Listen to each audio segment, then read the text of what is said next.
Decorating Pages is a podcast dedicated to taking you behind the scenes of the designs of your favorite TV shows and films. Each episode, I'll be sharing design stories from some of Hollywood's most famous sets. Interviews from set decorators, production designers, directors, and actors about creating the look of TV and film, about their design inspirations, and stories that take sets from page to screen.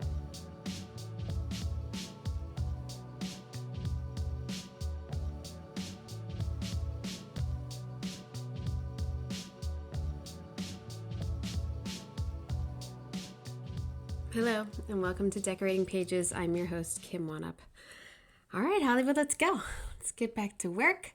Let's make some movies and some awesome TV shows and crank up those commercials, whatever we got to do. Let's all get back to work. Let's hope these actors' negotiations go well. I'm recording this Monday night, so today was day one of the SAG-AFTRA negotiations with all the big wigs in the room. Hopefully it went well. I have read articles that it's not going to be as fast as a negotiation as the WG was in the past weeks. But, they only met once so far, so yeah, I get that. There are some shows that are starting up writers' rooms. Cool. Let's do it. That I've heard. And also, I think there are some shows who have long prep times for art departments or prep times for department heads that might start up because they are assuming these talks will go well. And, if you have 8 weeks prep, 6 weeks prep on something, they might start you up now. If you're on a show that has 3 weeks prep, 2 weeks prep, I don't know. It's you're going to have to probably wait till they sign something. So, yes, but it seems like we're going to get back to work. And I think it's going to be really hard to go back to work, to be honest, at this point, personally, because I've been off for a long time. I have been off. I mean, I took a little commercial and then I started up the show I'm on, but I've kind of been off since February. And, I've never been off this long. COVID was 5 months. February, that's a lot more than 5 months, right? So I have immensely enjoyed this time off, I must say. I've jam-packed every day. And I've really gotten, I think, decently good at the podcast. What do you think? I think I'm all right. I think it's gotten better, people. I must say, less and less effort is put into my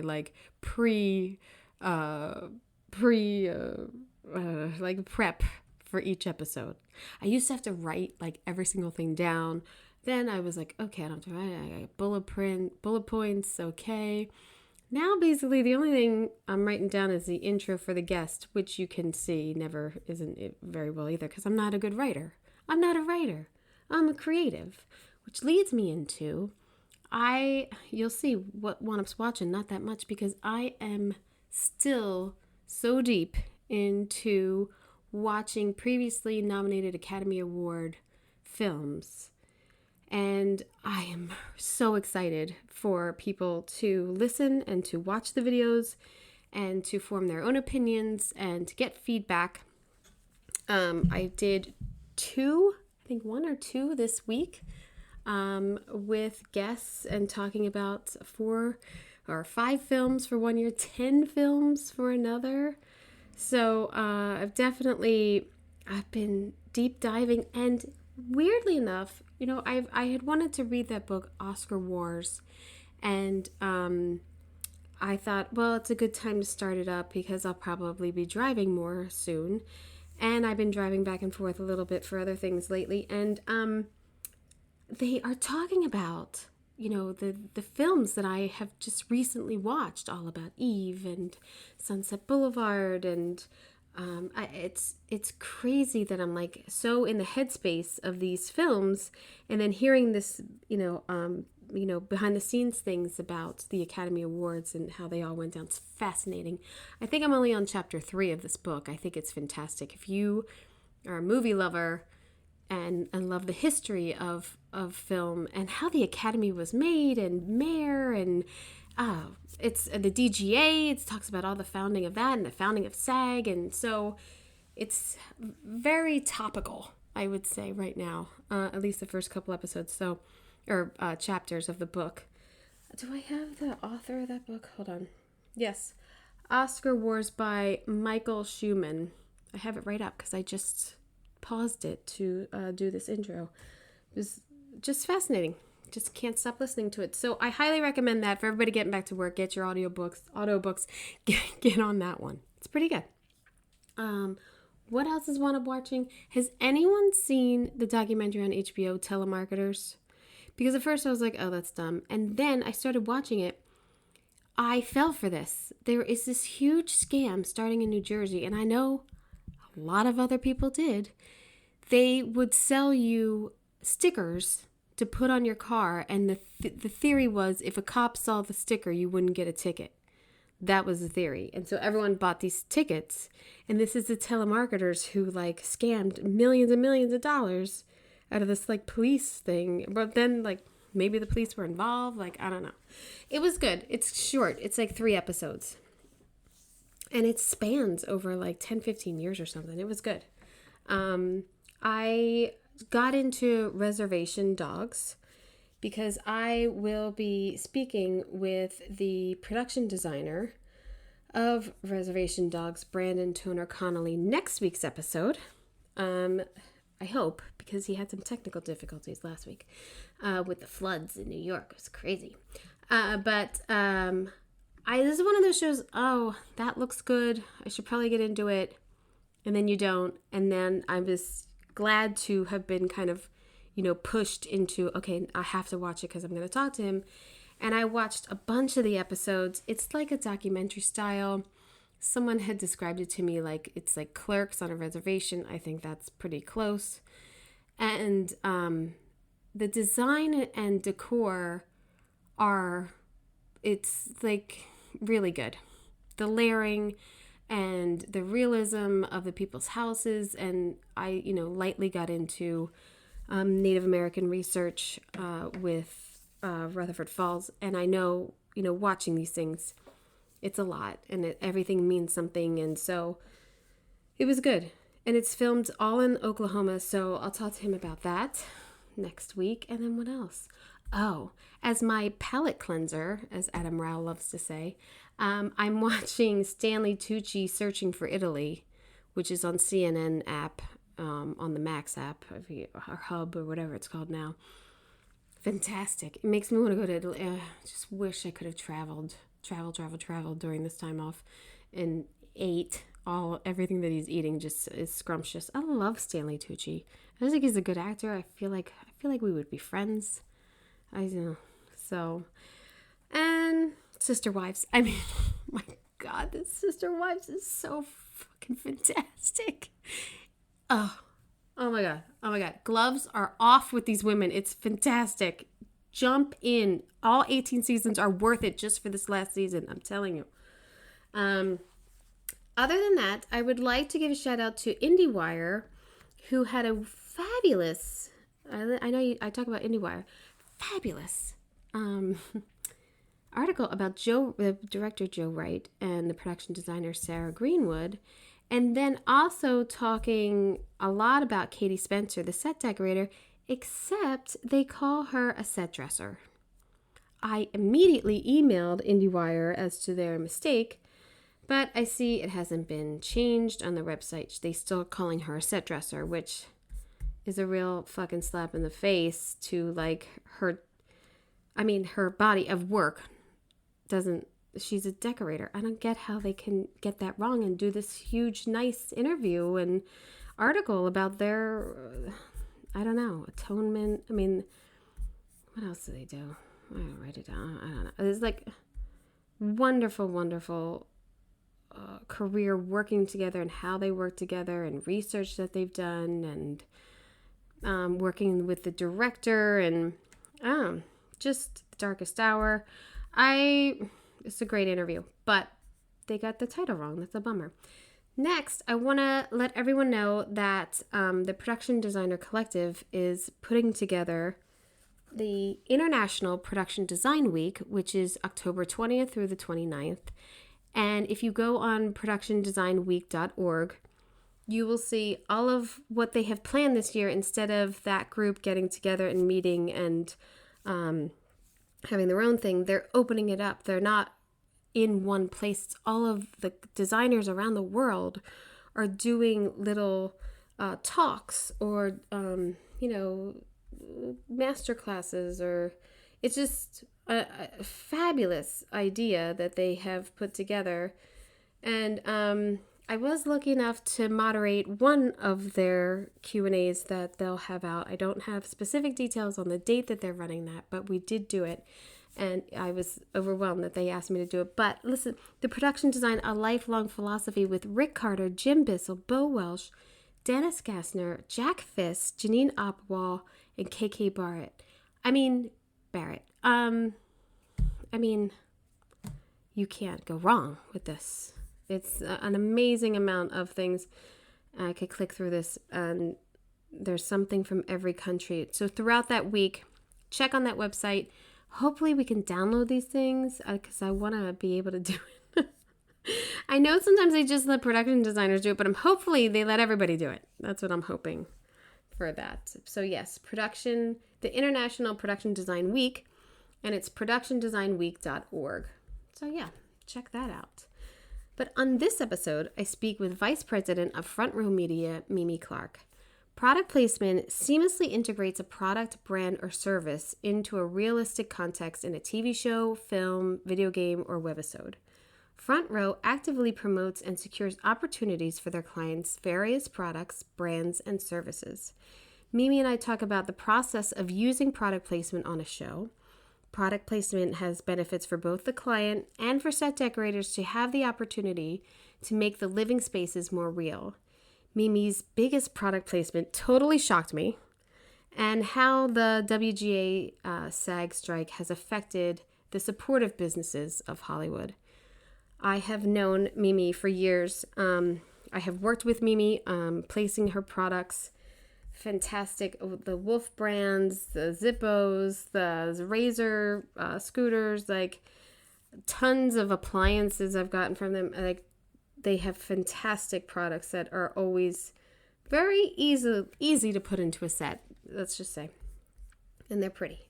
So I was super glad to have gotten to talk to her. I'm glad that I'm getting to talk to people who aren't necessarily designers and decorators, and letting you understand how we work with a lot of people. I mean, if you didn't catch the Robert Greenfield interview, although he was a set decorator, he runs a prop house, and I think that was really important to let people hear how that all works. And so yeah, I hope you enjoy.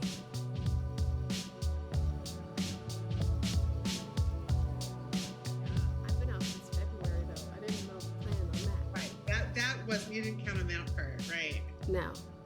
Yeah. So I got to explain that to people that, aren't out here or are here but don't watch the news, and, they're not in the industry, and they say, oh, well, when did the strike start? And I said, well, the first one started in May, but work for months before that didn't start. Yeah. So I know people that haven't worked this year. Yeah.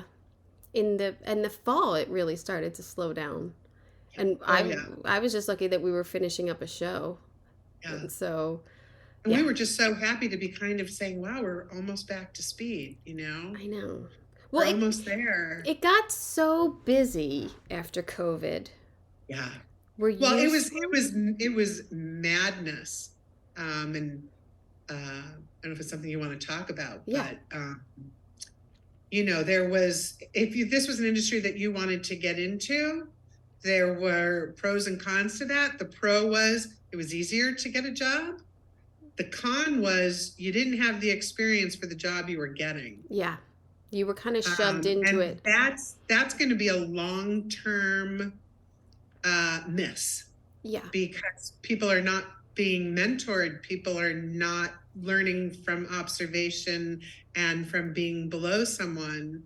and working, with a team that has experience, they're not picking up Yeah. on that. And it's been a fallout for a lot of us in product placement agencies, the prop houses, the L&D Yeah. has never been so huge. But it's not just our art department set deck. It's ADs. Yep. It's, it's, I don't know about grips. I don't check in on them much, but I could assume they still need it. It's transpo. Yep. It's, it's almost every department that, yeah, we were so busy. Hurry up and get people. Yeah. You learn on the job, which is what we all do. Yeah. But we learn on the job in a sense like, okay, you're doing this film, you're doing this show, and then you go. But this was sort of like you jump 3 steps and you don't know what the people under you do. And that's a problem. Right. Yeah. Right. But yeah. So, I mean, it's been a massive problem. And the other thing was, for the first time, it seemed like there was extra prep time. And it can't even be really called extra prep time. It was getting closer to the necessitated prep time. Yeah. And that was because of testing and all that kind of stuff. And, here we are trying to get product to you to ship, but we're dealing with supply chain issues. And I mean, the whole world is affected. So we're slower on our end. Yeah. The real world was really backed up. I mean, I know we were backed up. I have one client who we're almost there, and it's 2023. Oh. I mean, it's been that long, but it was products that just became hugely in demand, and you know how it is. When you can't get it, you want it more. Oh, absolutely. Absolutely. When you go on that site and you get to like pick things, and you're like, oh, this fridge or this stove, this is it. Yeah. And you're like, they don't have it. I'm like, well, that's all I wanted. That's all I wanted. Right. Yeah. I'm pretty easy though. Yeah. I'm pretty easy. We're almost there. And then on the flip side, we represented brands, we were working with a makeup and skincare brand, and nobody was wearing makeup. No one was wearing lipstick. Right. You couldn't see one's lips. Right. I always said that, like, the eye makeup industry hit a boom. No more lipstick. Here. No more lipstick. Nothing here. So, we had clients that had excess product and clients that couldn't keep up.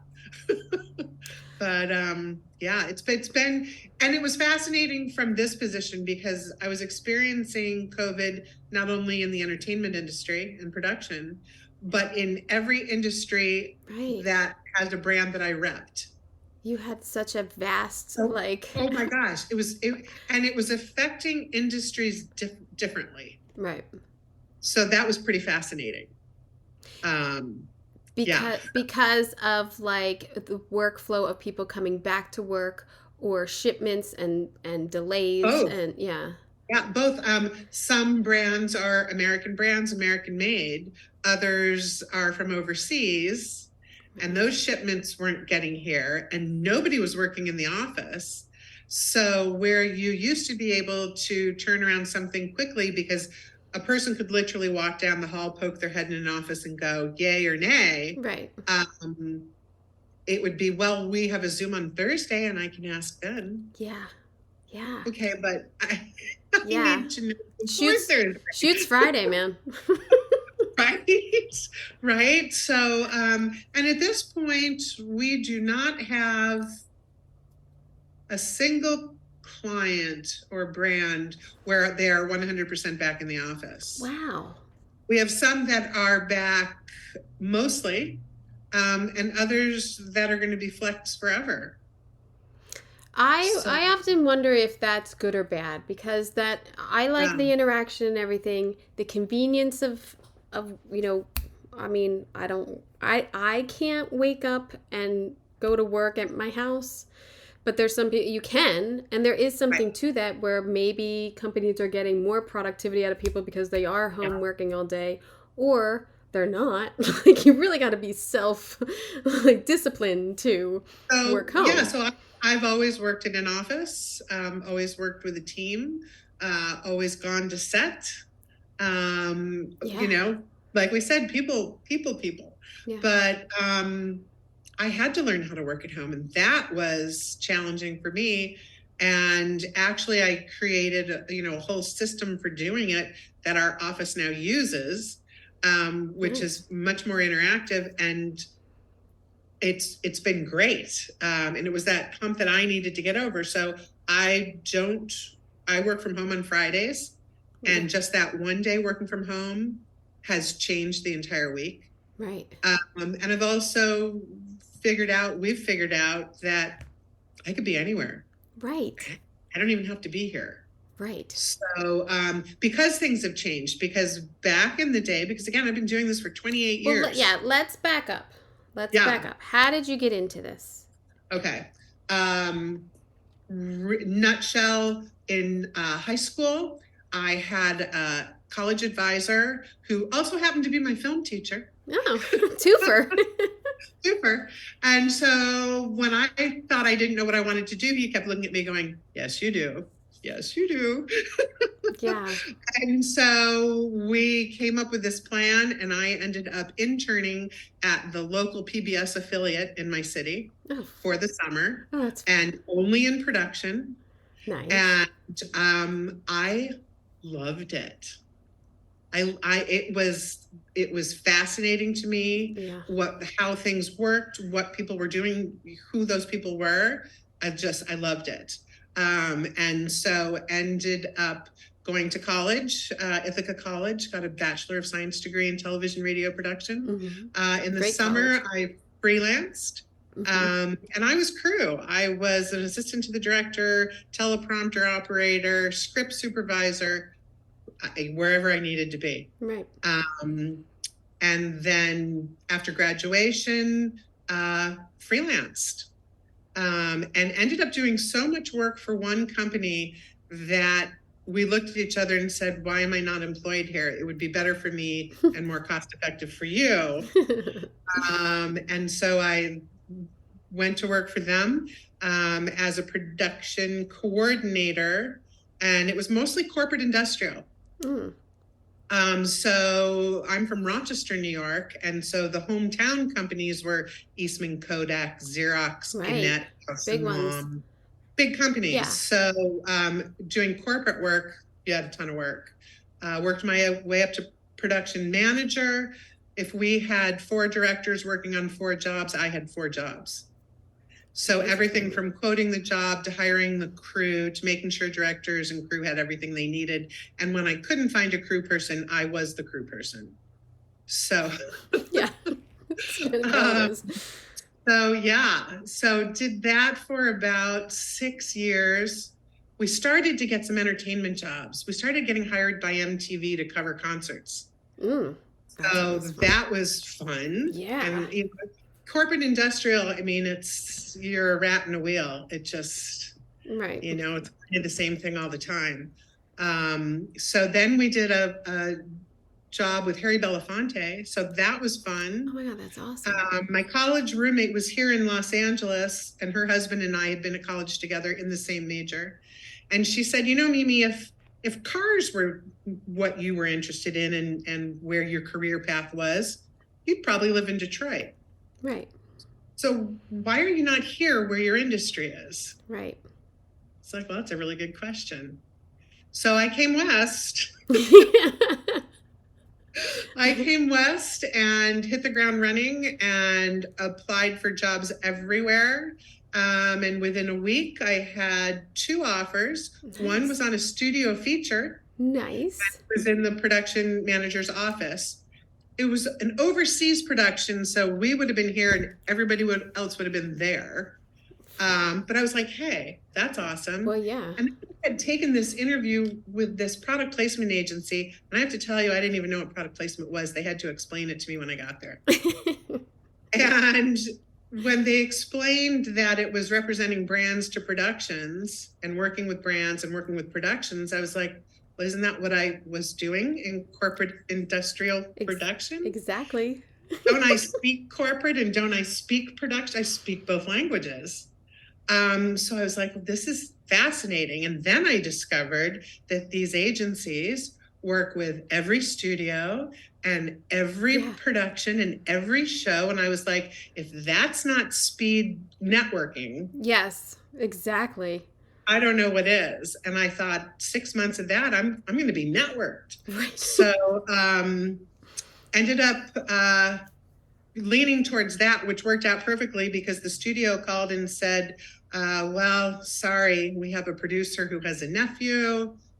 Your job is the one we're What giving them. do you know what movie it was? I Did it bomb? do. Did it bomb without you? That's all I want to know. Was it Well, Waterworld or something? I can't even remember the title. It wasn't that memorable. I Say remember that. Christy Swanson was in it. Oh, And Billy, what was his name? He was in Titanic. I can't remember. But so I took the product placement job. And a week later, the studio called and said, okay, shockingly, not shockingly, surprised, the Nepo baby didn't work out. So the job is yours. Shocker. And I said, but I've already taken another job. Yeah. So I've had that where you get a job and someone's like, oh no, this one's available now, you can have it. And you're like, oh no, I got some. They're like, what? You got something else? Like you didn't hold your breath while we, yeah. After we told you we hired someone else, you didn't wait around? Yeah. I've had that happen too. It's like, no, I didn't. So, and that was a pivotal moment because that took me in a direction that was never the plan. But my plan was to be crew, production coordinator, production manager, but I also always had an interest in script supervisor. So, because I had done a lot of that for the corporate jobs. And I loved, I had editors who were like, Mimi, you're editing this in the field. I love when you're script supervisor in a job because boom, it's so much work. It's so much work though, in such little, I mean, it feels like you have a lot of time, I guess, on set or when they're doing it. But to me, I'm like, oh man, that's a lot of information. I had a very good friend who's a location manager. And she said to me, that script supervisor was the polar opposite of her job, because as location, she said, we're never on set. We're always out looking for the next location. Right. She said, the script supervisor, she goes, you're right smack in the middle of it. Yeah. And I said, yep. And that's where I want to be. I don't know. Yeah. I love it too, but I gotta get out of there. Like once those cameras show up, I'm like, I gotta get out of here. Yeah, that's what she said too. So so I started working for this agency, and they were established. So that gave me entree to production resources on the studio lots, and we had a client list, so there was that for me to work with, and. This was the wonderful time when you would, do regular set visits and face-to-face time with people, and you would walk sets and see opportunity and build your relationships. Because I'll say what's important about walking the set with the decorator or designer is that products that you have that you think you can integrate. And if I'm just looking for one thing, I didn't even know you had that, or I didn't think of that. Like, the set walks are really important. They really are helpful. Well, and it's the time with you, and sort of doing, the chatting it out and talking about it, and you talking about, a swing set that's coming up, and it's the conversation that can spark a lot of the ideas, but it's seeing the sets. And so I miss seeing the people. I miss walking the sets, but it's so time intensive. I don't miss that. Yeah. And after all this time, I have such great relationships with so many people. We talk in shorthand. Yeah. That I don't really need to. Yeah. But I think anyone that's doing this needs to walk sets, and you can't really do that anymore. There's such a thing too as like, I have worked with you on many projects, and I know when we're setting up the office or I'm setting up sets, like, okay, I'm going to go there. And then I don't have to think about it. I already know I'm going here for that. I'm going to this for that and everything. So the shorthand of it is sometimes I don't know what else you have because I'm not thinking about it. So, but I know what you do have, and I'm going for it. And that's a lot of the times how it works. If it's a feature, in most cases, I'll read the script and I will provide my own breakdown to you. Right. Or to production resources. And because I do know what my clients and their brands have, and I know what's coming. So, Right. for example, right now I've got a brand who has something that's really cool that's launching in January. We can probably get some advanced product. Well, nothing's shoot until January, February anyway. Well, right, yeah, like if they're, I said we're not going to miss too much. There's not too much production. I don't think so. But it's planning like that, and it's knowing it's coming, and so say we start working with it in January, you're not going to see it. It's that picture wouldn't come out till the end of the year or the following year. So you're dealing with a lot of timing too. Do you find it harder recently to get scripts and pages than it used to be? So it works. It definitely works differently. We used to be on kind of what you'd call an automatic send, where you would sign an NDA with the studio once a year, and some of the studios we still do. You sign just sort of a blanket NDA. Oh, nice. And the scripts are automatically sent to you. I can remember going home for Christmas and the scripts tallied probably 3-4 reams of paper that I was carrying, which is heavy. Yeah. And my mother looked at me and saying, "You're on vacation." And I went, "Yeah, I have more time to read." Yeah. This is my vacation. My vacation read. And of course now everything's delivered electronically, which is kind of great. Yeah. Because it's with you wherever. But I find that they don't just automatically send out the scripts anymore, and the blockbusters won't send a script, period. Right. Which is kind of fine because Thor, Captain America. I know, but I'm trying to think, like, even I feel recently it's harder, like, we'll only send them that one page, or only send, and it's like, really? Like, okay, it's ridiculous. Yeah, for TV series, streaming series, there have been streamers where it's a 6-episode season, and they've sent me all 6 episodes. Yeah. And other times, pages. Yeah. So I think for us, it depends on what is the placement that we're talking about. How much do we really need to vet it? And again, there's that 28 years of experience and relationships of working with you. Yeah. I know you're not going to do something stupid. Yeah. Because you're smart enough to know that after this show, you've got another show. Yeah. And you want us to be able to work together again. And it's trust on, it's just trust of both sides. You're trusting me that I'm going to get things to you that you need on time. Yeah. And I'm trusting you that you're going to do what we've agreed with them. I always hate the liquor bottles. We always need liquor bottles. Yeah. And streaming is fine because you don't have to turn them. But I will never, I try not to do like a full turn. Do you know what I mean? Like because a lot of times I'll try, because, they know the shape of the bottle or it's recognizable, but I still want to be honest in like, look, we needed a bar and, we got this placement and I'm not going to turn like this is, and then producers are coming in like, we have to turn all those. I'm like, no, you don't.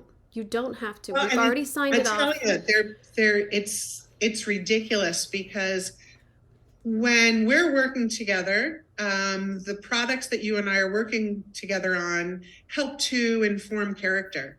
Yeah. Oh, absolutely. Right? They help to inform the story. Products and brands that surround a character and tell you who that person is. Yeah. And there's nothing more aggravating than seeing this beautiful bar set. Yeah. And all the bottles are turned. It looks ridiculous. Not realistic. And actually, I feel it pulls you out of the story. Yeah. Like you're going along and along, and this sort of is somebody just threw cold water on me. Oh, I'm out of it now. Oh, that's, It's a set. It's ridiculous. It's not a real place. It's a set. No. Someone opens a refrigerator and every product in the door is is Ugh, true. I hate. It's just, it's actually drawing more attention to Yeah, it I hate than if refrigerators. everything was just naturally the way it would be. Then you probably wouldn't notice as much. I But hate dressing it pulls you refrigerators. out of it. Yeah. You know, But it's ridiculous. so do you find it easier to place with props or set deck? Um, I don't think one's easier over the other. It depends on Mm, what the product is. Is it better for the product to be a prop or to be set dressing? right. Um, One of our clients is Zippo. You put a classic Zippo lighter into someone's hand, you can't see it really. Their But you hand know. covers it. You hear it, Yeah, you know it. you know it. So that's really good. But even if they're lighting the lighter, you see more of the flame than you do perhaps the lighter. But if you have someone's desk or a coffee table and the lighter is there, Yeah. I fully see it. Or Yeah. on a bar, I fully see it. Or if it's store set dressing, well, that's really good. Yeah. You know, The we displays and like everything. that. Yeah. We like that. Do do you find that you have a lot of or when you're taking on a client and they have like restrictions about their product or Yeah. like what are some of the restrictions you have when placing a product? So that's really a big thing with having an agent and working with a product placement agency to represent you. Mhm. I always say what we do for brands is what a talent agency does for talent. Exactly. You know, Brad Pitt has an agent, and that agent finds him work, creates work for him, navigates or negotiates work. We do the exact same thing for a refrigerator or an electric scooter. Yeah. So we spend almost more time protecting the brand, Yeah. It's true. than just throwing product out on a set and saying have at it. It's protecting the brand and making sure the product isn't used in a negative way or a dangerous way. Yeah.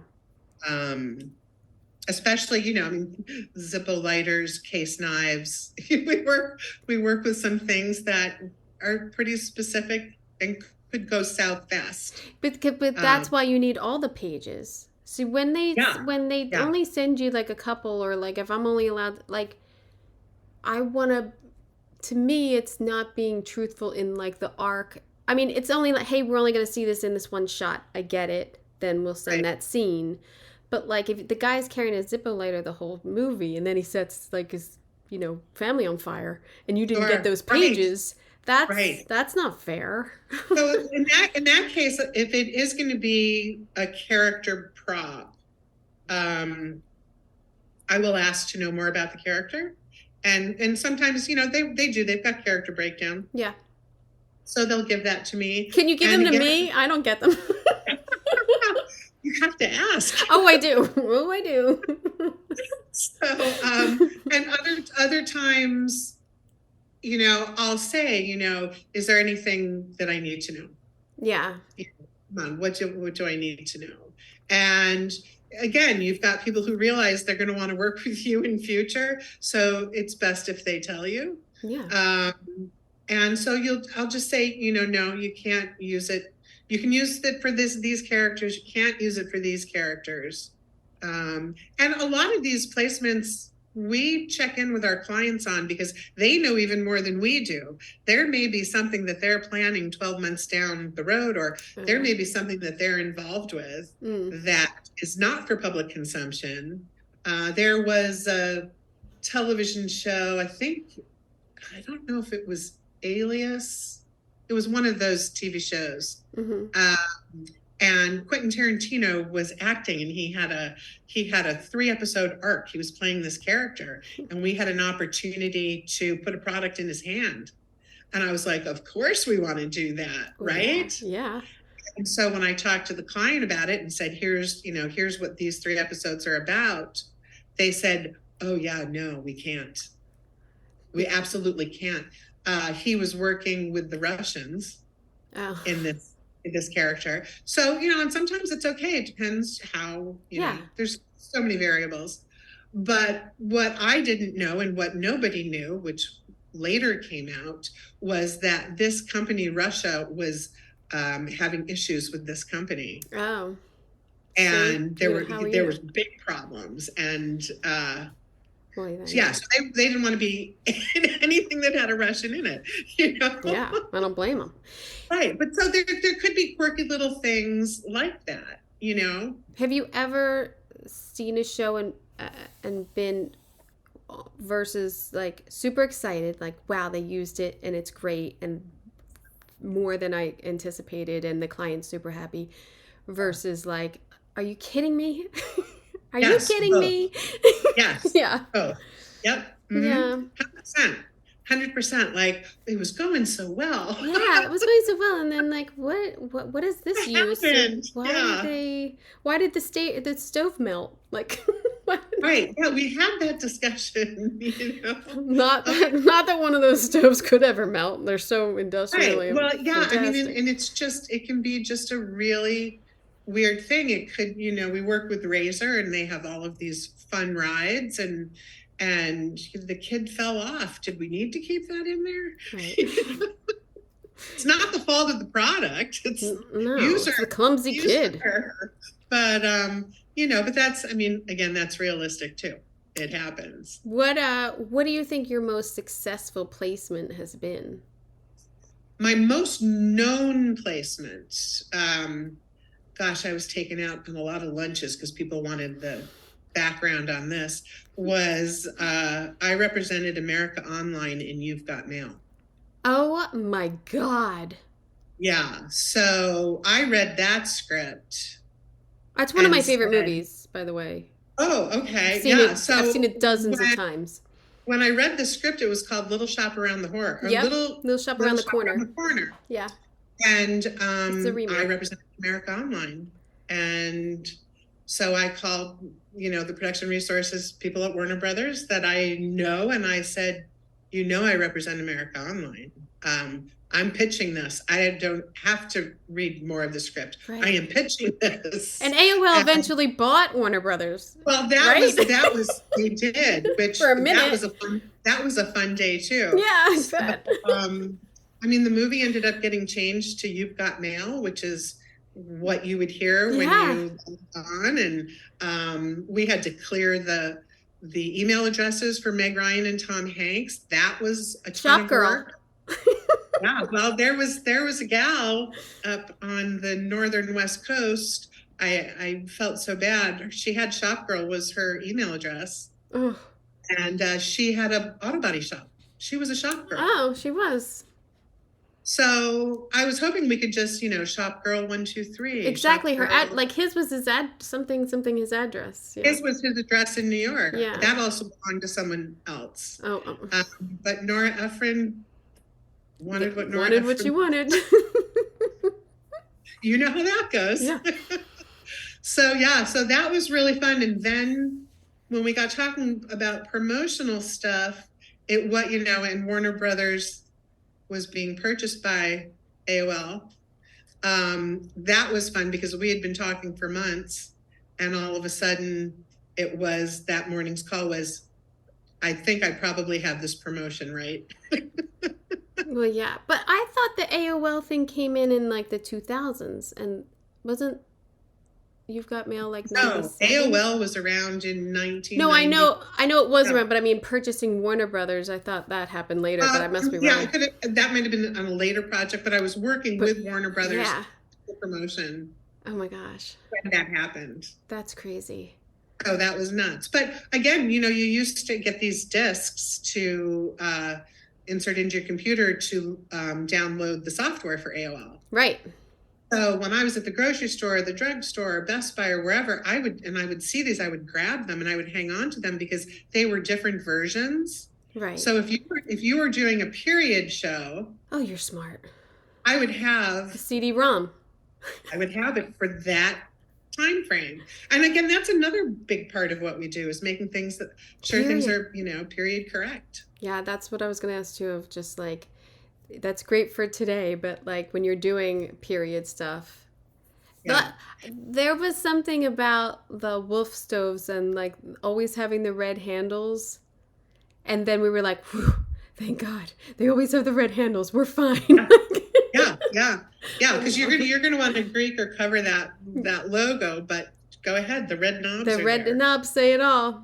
It was the same thing when I was working with Fender guitars. Oh, we need to cover that Fender logo on the headstock. Knock yourself out, because Everyone knows what a Fender is. anyone who knows guitars from 2 miles away is going to know that's a But Fender. doesn't that, you don't like, need to see that it says Fender. doesn't it piss you off? It pisses me off that yeah. we have to Greek anything at this Yeah. point. I mean, you look back at like shows in the 80s, like I've watched like Family Ties, and they're playing Life and they're playing Monopoly. You could not do that today. You couldn't just bring out Sorry and play it without it being Greeked and ridiculously looking on the box. Well, and at first, Greeking really seemed to only apply to broadcast. It wasn't cable. Showtime and HBO didn't care. They didn't care. So that was great for us. And movies don't care, so that's great. And in those situations, it's more about us clearing the brand and allowing them to use it. Right. That's big. That's a big part of our work, is providing clearance. Yeah. But yeah, it's Jerry Seinfeld did the most awesome thing. He had an episode on Seinfeld where he's visiting the family in Florida at their senior community, and there's a board meeting, and his dad is on the board, right. or the HOA or whatever it was.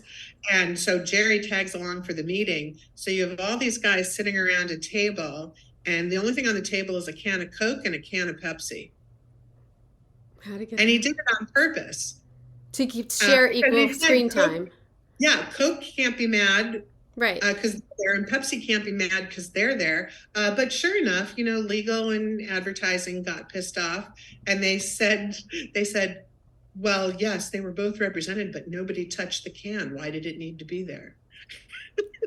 Well, because if it wasn't there, you would have been pissed also. Like, he was just trying to make a point. Yeah. He was just trying to make a point. So, because that's the thing. If Coke is a sponsor on like a network show, you can't show Pepsi. Or you can, but you have to Greek it. If Dodge Ram is sponsoring the premiere of the show and doing the deals for the show, you're not going to say, get my Ford truck on there. It's, you understand that. That's understood. We were just when we did For All Mankind, and now it's like, we're in the 2000s. You could have Sony TVs. You could not have Samsung. Like, you could do anything, but you can't have Samsung on. Which Samsung we deal with all the time in product placement. They're very generous to us. They're very. I've been using them for years, and then it was like, well, no Samsung. And then like Apple products, you can only show the absolute correct version of that Apple product in that moment. You cannot but ours, we have this alternate history, so you could, but you couldn't. It was a very confusing deal with Apple and Sony, and don't show this, but Apple's okay with Samsung, Sony's not. So and then you've got NBC that at one point was owned by GE. Right. And so they said it could only be GE appliances. Right. And they were producing a Martha Stewart show. Well, Martha's not going to. She wants Sub-Zero and Wolf. Yeah. Come on. So guess what she got? Yeah. But again, it's, because product informs character, informs story. If you have a kitchen set and it has beautiful GE appliances on it, that tells one story. Yeah. Versus a kitchen set that has beautiful Sub-Zero and Wolf appliances on it. That tells a completely different story. Different character. Yes. They're very nice people, but they're different. They're in a different tax bracket. Oh, good. It's all good. But it lends itself to story and character. And isn't that what we're doing? Yeah. Are we telling a story? So in the process, also, you were talking before, let's just go through a little bit of the process. Like, you get a script and everything, and say, as a decorator, or what is it? It's Irma. IRMA, right? IRMA. Irma Entertainment Marketing Resources Association. So that's all product placement agencies. And Yep. that's like if you're looking for a telephone, if you're looking for a refrigerator, you type that in and it tells you the product placement companies that you can go to and look for Yeah. things. So in Yep. the process, I contact you and I say, we've got a smoker. I'd love to use Zippo as dressing. Then we sign paperwork, right? I'm getting this process because I let my lead man do it all the time. Right. So no. So you'll say we have a need for lighters, and so I will show you what your options are, and you'll pick. Yeah. You might have a show and tell with them, or you might be able to just run with it. And if you're props, we're going to order doubles and triples because, the prop saying 1 is none and 2 is 1. Yeah. I don't deal in that world. Whenever props is like, oh, did you get this? Yeah, I got him. How many did you get? Well, I got 1. Oh, I don't have that budget, man. And there's times when we're working with both of you. Oh, yeah. Because that blender is set dressing, but it's also in 3 more episodes, it's going to be a hero prop. Yeah, it's a crossover. And so you need the 1, but props needs 2 and a couple of extra, to jars. make the stuff with. And if someone's making a smoothie, can I have 6 jars? Yeah. Oh, I know. I could never do props. Yeah. So it's working with both of you. We always used to say we knew if set dressing and props got along based on where their offices were on the set. And if they were next to each other, they got along. And if they were on opposite sides, they didn't. Well, I don't know how much control I have over that, but I would think you'd be able to tell if, like, oh, props wants to do their own order, their own pickup, their own return. Like, you know what I mean? Like, set dressing isn't even picking up for them. Right. Yeah. That would tell. Exactly. That's a pretty solid sign. It's so nice when everyone's working together and we're just all now. And so we pick up the product, we use it. Yep. It was only for this episode, and then we return it. Like, so it's a borrowing situation of set dressing that I don't have to pay for. Right. Yes, that's the thing. But your product is seen, and it gets attention and so that's the win-win is production is getting what they need and not having to purchase it. Yeah. And the brand is taking the chance that they'll get some exposure. Yeah. We don't always get exposure. Well, that's that's the other thing. I can't control editing either. Exactly. Like, I put out those Zippo lighters, like they did a whole thing on the table, but then they took it out. Like, I'm sorry. Or they even filmed it. They filmed the whole scene. Yeah. And it was fabulous. Yeah. And then the show comes out and that scene, editing room floor. Yeah. It happens. It happens. Yeah. They cut the wides a lot quicker these days too. So right. But then there's the times where the one sheet, the movie poster comes out and your product's in the poster. Yeah. And you're doing a happy dance. Yeah. So it's everything is a chance. I always say you're for sure not going to be there if you don't play. Right. Miss 100 shots not taken. But if you do play, there's a chance that you still, you might not make it, but you might make it in a really nice way. Yeah. And I'm sure that makes the clients happy. Yeah. Well, and when you're speaking with brands that kind of want to get into it and learn about it, it's a lot of explaining to them, this is not a commercial for your product. That's not what's happening here. Don't think you're going to do 2 or 3 shows a year and you're going to have this amazing exposure. And again, it's going to be a commercial and the talent's going to say the name of your brand. That's not what's going to happen. Do products reach out to you or do you reach out to products? Both. Brands get referred to us oftentimes by set decorators and prop masters who have a need and they see that they have a need pretty frequently. And it's often easier for you to work with me than to track down the person at the company. And again, I speak production. Right. Right. They don't know what questions to ask you. Right.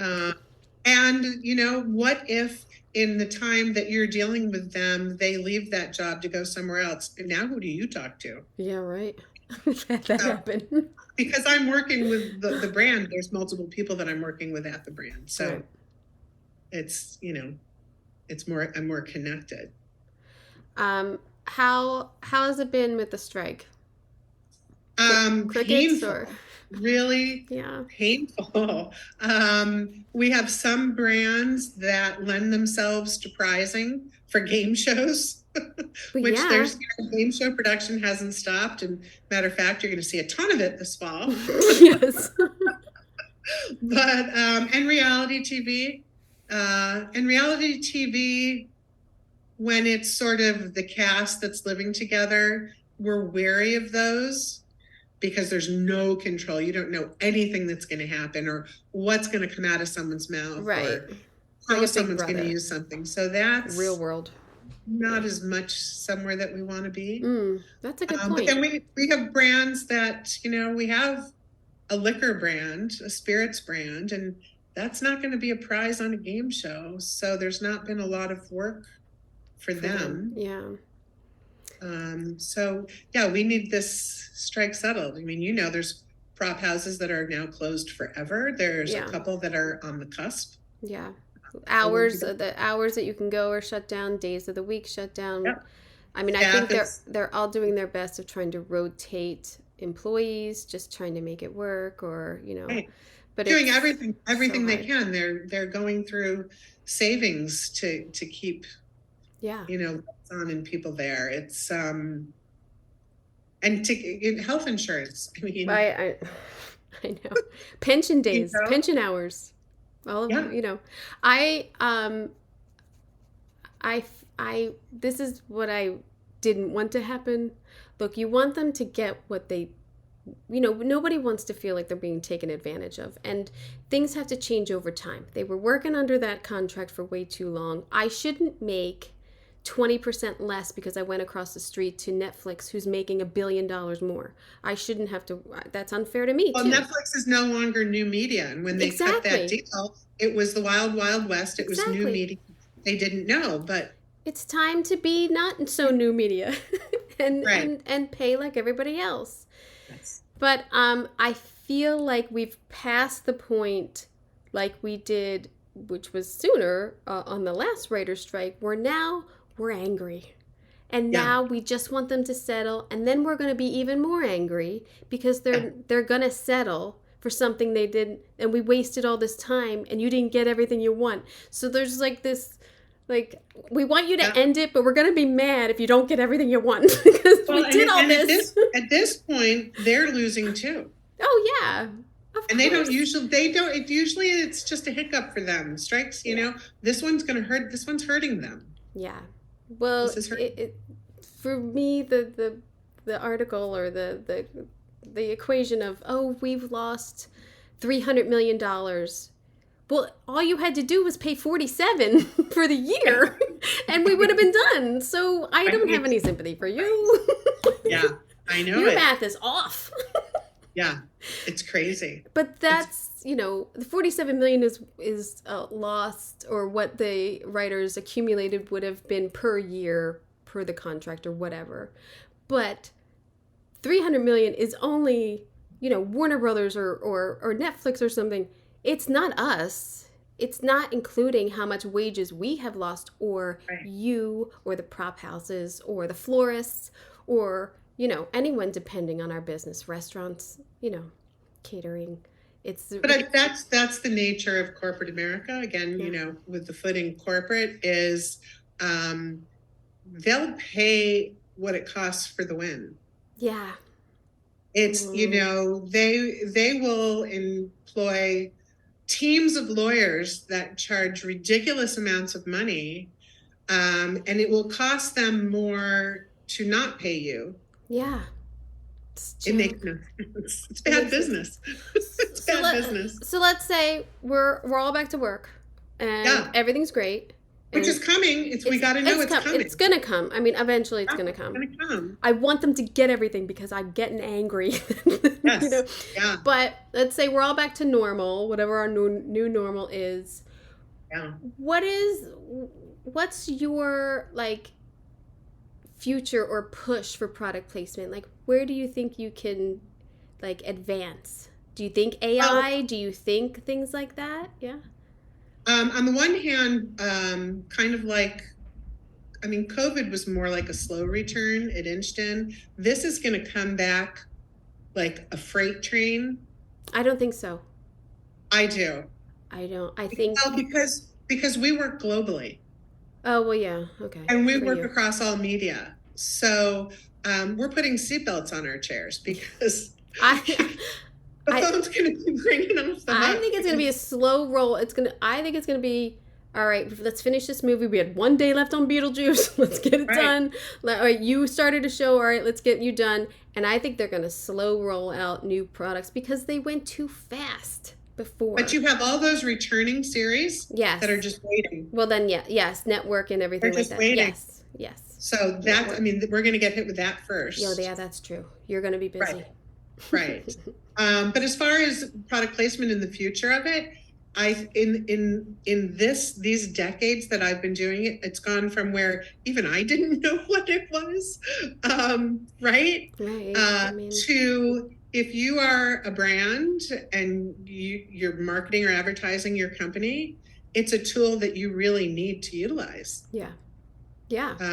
And we've said it forever. We've said, do you want to be in the commercial or do you want to be in the show? Because I'm going to go get a snack and use the bathroom during the commercial. But, you decide. Yeah. That's a great pitch, man. Right. And these days, I mean, the way technology has changed and the way we consume content is completely different. Back then, we had a room full of VHS machines recording all the shows, and that was what we were working from to see if product was showing up. If you missed an episode or the news broke into the show and the show went longer, you didn't get the tail end of that show. You didn't add your extension on TiVo. This was disastrous stuff, and now you can watch it when you want to watch it, however you want to watch it. And the other thing is you can stop it. You can frame by frame it. So if you are a person watching and I like that watch you're wearing, I can stop and look and really see and track that down. There have always been viewers watching that way that are intrigued with things. I can remember Mad About You, the TV series. They had one scene always where the two characters were in their bedroom in bed having a conversation, whether it was at the top of the show or the bottom of the show. More people were calling to find out who made the bed. The bed, yeah. Who was the bed frame? What were the linens? Yeah, it happened on Friends all the time. Oh my gosh, yeah. I just saw that you have sheets. You've got bedding. Yeah, that's really nice. I had a friend who went to a movie. It was a Steve Martin, Goldie Hawn movie. Bird on a Wire. House sitter. House sitter. He's an architect. Oh. He's there. She kind of moves into the house. Yes. Super cool house, right? It had that whole glass hallway connecting the two sides. Beautiful design. A friend of mine, I mean, I've known her since high school. She and her husband saw that movie and they had property and they were looking at building a home and they went, oh, look at that. They tracked down the architect who actually did that and got the plans. And then they built their own version of that house. It wasn't a designer? That was a location? That was built, yeah. Well, that's disheartening. So the point being is there are people who are fascinated by it. Oh, yeah. I have got, a lot of interaction, people who contact me is, where did you get that blanket? Where did you get that piece of art? People look at sets and like, oh, I'd really like that. Or, I've things. done that to you. I asked Yeah. you where you got the armchair Yes. because I loved it. I love people who are like, I'm rewatching Bones and I love this blanket. I'm like, bro, that was like 15 years ago. First of all, I don't remember, but I don't think it's available. Like, I don't know. I'm sorry. Yeah. No, I did that very same thing to you. There was a chair that The I chair. loved. Yeah. Yeah, well, we need to know. You know who to go to. Yeah. But it's really a marketing tool that savvy brands shouldn't be without. But it's like, I think one of the best things is like a Bond or like, a Tom Cruise or movie, and like the anticipation of seeing The Watch or the things like that. Like, you have such a captivated audience, and even that split second of screen time on the product is priceless. I mean, and in that situation, a smart company is going to leverage that placement, and they're going to work with the studio's promotions department, and that's where you're going to see an advertising campaign around it. And that campaign is not only marketing their product, they're promoting the film or they're promoting the show. Right. Again, win-win situation. Yeah. Well, do you love it? I do. It's so funny. It's, so many years of it. And there's days where it's just, how much longer can I do this? And then there'll be some great person to work with or some great placement opportunity or a great exposure. Yeah. And I get as excited as I did the first day. Yeah, I know. It draws you right back in. Right back in. I've met and made friends with so many amazing people. Yeah. That if I didn't do this, you and I wouldn't know each other. We do have such an amazing, and the SDSA has brought so many of us together in just social situations and being able to interact with each other, which is always fantastic. And we have a good group of people. I mean, there's some really wonderful people in our SDSA, and you're part of the business members. We find each other. Yeah. And then there's the kooky ones that are even better. They can be fun. That's the best. That's my beeline in the room. I want to talk to them. I think it was the Warner Brothers SDSA party last December when I asked you to be on the podcast. So I am sorry it took so long. Yeah. But I always, I really like it, talking about these other facets in our industry, and it's so important for product placement and prop houses, and just getting a more balanced idea of like we're not just dealing with each other or like just the prop houses. There's so many other businesses that we're dealing with in this industry, and the strike is affecting. And I think it's important for people to understand that product placement is not subliminal advertising. We're not trying to sneak things in, and get stuff. That's not what we're doing. Again, product on your sets or in props informs character, informs story. Yes, absolutely. I mean, it's so nice to have the resource as a go-to also. And a reliable source also when you're dealing and build these relationships, because like I'm working on Veep, like I know what my character is. I know I'm gonna need the Wolf. I know I'm gonna need the Sub-Zeros, and this is where we're going. But you didn't know that I have something that might work for you, or that they've got another product that you haven't heard about. So that happens a lot too in talking with you or in reading a script. We might be talking because you want clients. Right. But all of a sudden I'm like, oh my gosh, but this. But I don't know. Did you just get those sheets? I didn't even know you had the bedding. About a year. I've been in space, so I don't. It's been a wacky year. So I was on Mars. Just as we were ramping up with Down, etc., just as it was starting. Yeah. Strike. Well, I feel like I've been out of touch with a lot of vendors because I've been doing sci-fi in space, and I was like, I won't talk to you. Like my florist, I'm like, I'll see you next year. I don't know. We don't have flowers on Mars. Sorry. Like, we're not doing it. But No, you're a go-to, and I'm so appreciative that you are always so lovely and wonderful to work with too. So thank you for that. Well, thank you for the invitation, and it's always fun to talk with you, and it's always fun for me to talk about product placement. Front Row Media, you're it. There you go. Yeah. Keep me in the front row. Oh yeah, that is a good name. That is a good name for because you want to be front row. Isn't she funny? She's really funny. She's got always such a happy, fun attitude and so easy to work with. And I'm telling you, she's a go-to when I start up a show because she has great products to place. And like she said, it's not pushing products down your throat. It's really making our sets look more realistic. And we absolutely hate when we have to Greek or turn bottles or whatever. I hate it. So, yes, thank you, Mimi, for giving me your time and explaining all this. I do appreciate it. Yeah, she's fun. I mean, You've Got Mail. My jaw was on the floor. You've Got Mail, that's huge. I didn't even think about that. I was thinking like a Tom Cruise watch or like Mission Impossible or like, I was trying to think like Harry Potter, like something huge.